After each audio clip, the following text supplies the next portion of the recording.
Board ప్లానింగ్లో TTD board planning. Tuni మున్సిపాలిటీలో రాజకీయం రోజురోజుకు మారుతూ వస్తున్నాయి. నిన్న మొన్నటి వరకు సంపూర్ణ మెజార్టీతో కొనసాగుతున్న వైసీపీ మున్సిపల్ పాలకవర్గం నేడు రాజకీయ ఫిరాయింపులతో విలవిలలాడుతోంది. కాకినాడ జిల్లా తుని మున్సిపాలిటీ పాలకవర్గంలో జరుగుతున్న రాజకీయ మార్పిడి చివరికి చైర్మన్, వైస్ చైర్మన్ పదవులకే ఎసరు పెట్టేలా ఉందని రాజకీయ ప్రముఖులు వాపోతున్నారు. 2024 ఎన్నికల సమయంలో ఒక కౌన్సిల్ అభ్యర్థి తెలుగుదేశం పార్టీ తీర్థం పుచ్చుకోగా నేడు అది కాస్త సుమారు 10 మందికి చేరుకోవడంతో వైసీపీ మున్సిపల్ కేడర్లో ఆందోళన మొదలైంది.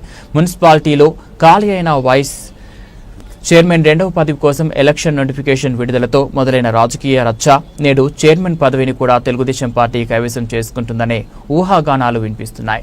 2 రోజుల వ్యవధిలోనే మాజీ మంత్రి యనమల రామకృష్ణుడు సమక్షంలో సుమారు 10 మంది కౌన్సిల్ సభ్యులు తెలుగుదేశం పార్టీ సైకిల్ ఎక్కడంతో వైసీపీ మున్సిపల్ చైర్మన్ పదవి మునిగిపోతుందని ఆందోళనలో ఉన్నట్లు తెలుస్తోంది.